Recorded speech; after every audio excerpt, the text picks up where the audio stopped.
So what we did here is we actually went back to problem 2 and we parsed each individual bar, and then once we did that we were able to incorporate the elements of this parsed array into a table like so. So let's look at our website now.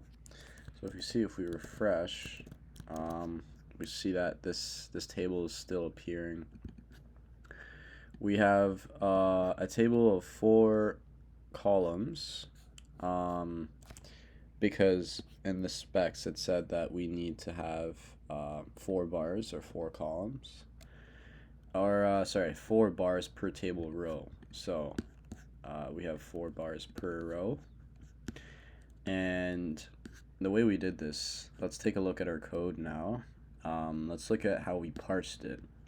So first we trimmed it. We trimmed it from any trailing white space which might mess with the parsing. We created an empty string variable. This is like a temporary string because we reset it every time.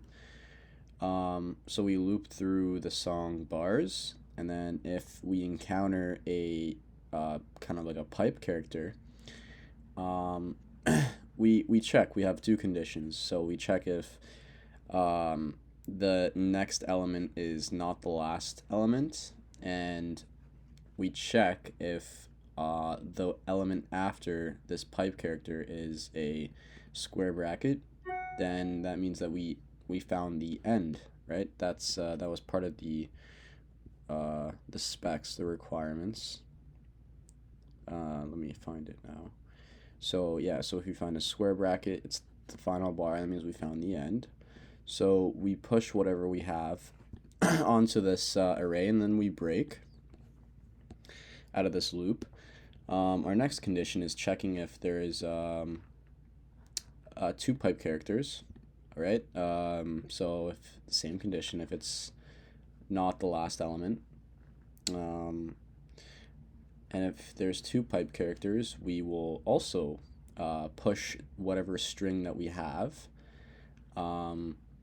and reset this string character. And then we also increment the index by 1, because if we have another pipe character, we want to start at the one that's after it, right? So let's say we have 2 pipe characters here. We want to start here at the one after it instead of the other pipe character right there, right? And then we do the same for a single one, except we don't increment the index because we want to start at the index after it. And so these are all the edge cases, and then if none of these are true, then we will just add whatever content we're parsing through into this temporary string array, and then that string will be the individual song bar, right? So now we also trim this this array, and then for problem 3, how we go about creating this table is we create an array of arrays. So we create a 2-dimensional array, right? We call it grouped bars, and we loop through the individual bars, and for each 4 indices, we push these 4 indices. So we kind of slice the array from the index to 4 steps ahead of it, and we pretty much push this subarray into this main array.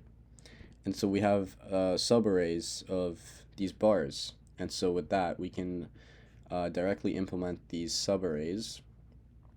So for each subarray we have a row, and then each element in the row is put into a cell, and then if there is no element, because we have grouped bars of 4, then we'll just have an empty cell, and then we end it, and then that's pretty much it. So we parsed through these individual song bars, we put them in this table, we made it into a nice format by having 4 of these per row, and we printed it out.